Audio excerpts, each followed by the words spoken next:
What separates me from a lot of people is they go into a daunting task, and the task is overwhelming. Like when I heard the pull-up record was 4,020 pull-ups, and I was talking about breaking this record, people are like, oh my God.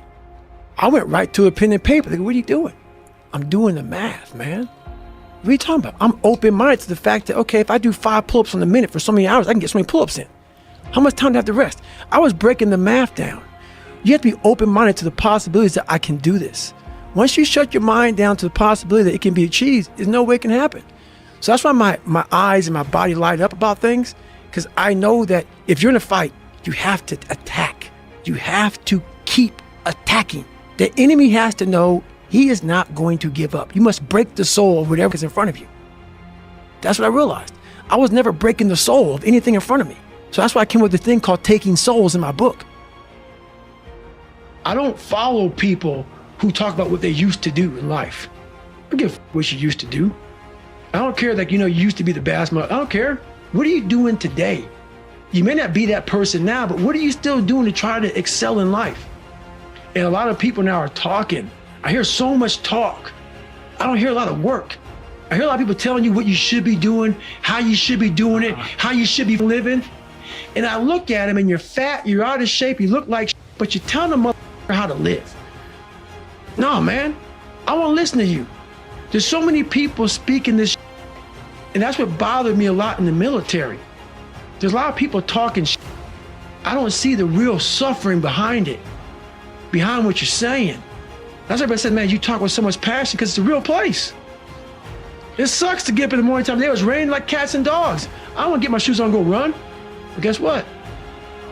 I got my shit on and ran. If you want to be great, you want to be best mother ever at what you do, you're going to be misunderstood by everybody because you're going to be so obsessed and so driven to get there. That's what it takes. It takes every second of your life. Anybody says balance? Yeah, balance is important for a lot of people. It is. But if you want to go to that edge where people do not like you, don't understand you, question everything you do, you've arrived. Your brain is the most powerful weapon in the world. Once you put away your phones and your computers and all that we have nowadays, that's great, we're up to date, but your brain is the only thing you have when you're going through depression, hard times, you're going through death, real life. You can't Google that, man. You're alone. You may have a best friend you're going to, but there's 24 hours in a day where you're alone in this brain. It's those times when even the hardest motherfuckers in the world are looking around for guidance. It's that one motherfucker. Be that one motherfucker. When even you're saying to yourself, boy, this sucks. I don't want to be here right now. Be that guy who finds the courage and say, you know what, man? Let's do this. Even me right now to talk to you, I'm in the car for an hour getting pumped up because I'm a shy, introverted, leave me alone type of guy. I'm still that motherfucker who is 6 years old, at a play, who can't say his line because I know I'm going to stutter in front of 5 people. So I walk off the stage. That's still me. People think, oh my God, man, you're on a podcast. You look so crazy, so evil. No, I'm trying to be locked into Joe. So my mind isn't veer off saying, let's run out the damn door because people are watching me on the podcast. I want to open the damn door and get the hell out of here, man. So that's the real me. I did 101 miles in 18 hours and 56 minutes. It's the worst pain I could ever be in my life. I sat in that tub. She called my mom up. My mom was dating a doctor at the time. The doctor said, you need to get into a hospital now. So she said, I'm taking you to the doctor. I said, no, let me sit here and enjoy this pain. I never thought it was humanly possible to do what I did. I went 70 miles. And at 70 miles, I was dead. I was at 100%, what I thought was 100%. I went 31 more miles after being in the worst physical shape I've ever been in my life. It was the most amazing moment of my entire life. I had 2 heart surgeries also. So I had a hole in it. You're not supposed to have a hole in your heart and be a SEAL. So the hole was significantly large. Like how big? They say it was as big as a quarter. I'm like, how the hell is it as big as a quarter? Yeah, that's a pretty big hole in your heart. It's just amazing that you were able to do all that with a hole in your heart. That's what the doctors were saying. What's your biggest fear in life? I don't care if you believe in God or not. I don't care. Let's say you're God. And we have a big long line of people. And I made it to heaven. I'm 75 years old. I'm 300 pounds. I made it to heaven. I worked for Ecolab my entire life, spraying for cockroaches. That's what I did. But I'm dead. I'm in heaven now. And you are judging us all now. And I'm next in line. David Goggins. I see my name. I see all this guy goes, hey, read this, man. And I'm reading this list and I'm seeing 182 pounds, Navy SEAL, Ranger School, motivational speaker, changing lives. Okay, man, pull up record, all this. And I'm like, that's not me, man. And God looks at me and says, that's who you were supposed to be. Let's say there's 10 people in this room and we're all mediocre, but I'm the best of the mediocre people. I now think I'm great. We surround ourselves around people that make us feel great. They tell us what we want to hear.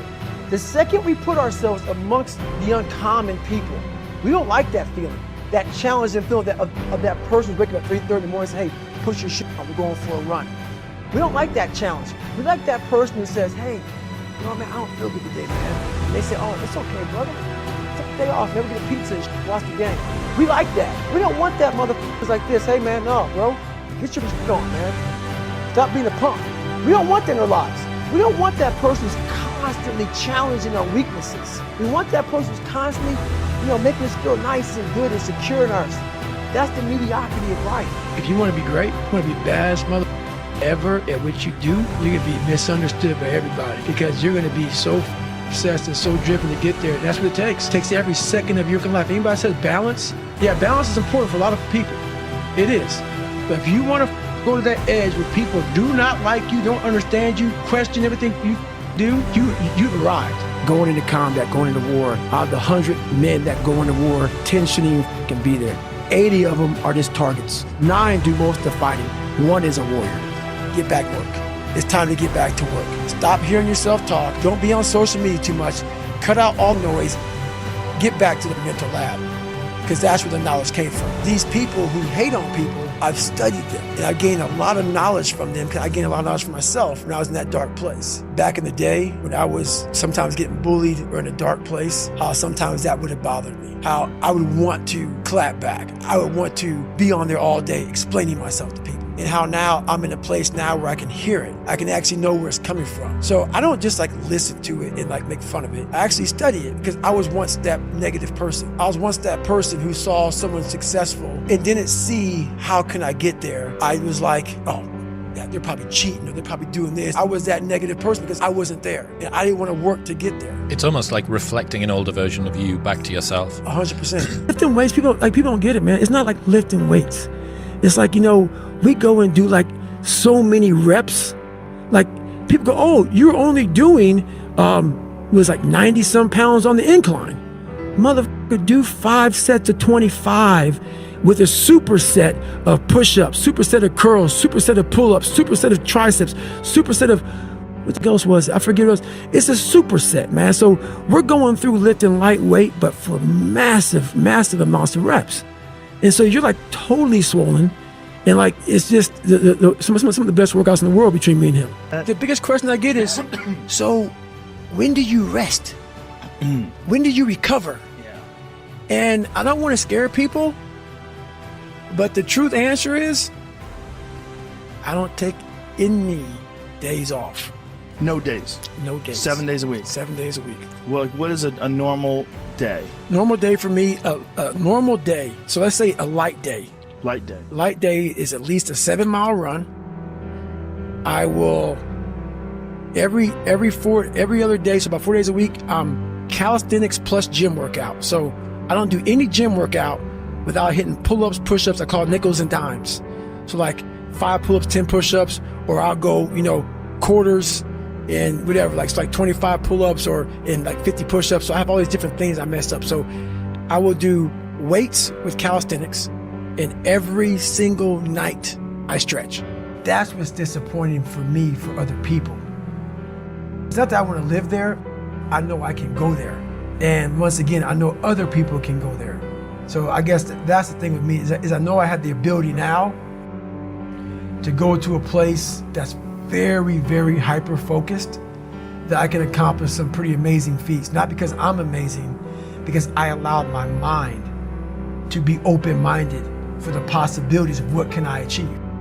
It takes the growth in your mental aspect, in your spiritual, everything grows because you start feeling better about yourself. Not many things on the planet make you feel good about yourself like getting after it, doing something that challenges you mentally and physically every day. You cannot live in that normal mindset. You must be your best on your worst day. And how you do that is you cannot think of a normal mindset. You cannot have a normal mindset. My big takeaway of life is if you're constantly taking the easy way out, you're never gonna callous your mind. I was a chameleon living in life who could barely get by. So I know that they were taking the normal mindset of people. They weren't talking about the 1%ers, the people who want it like there's no tomorrow.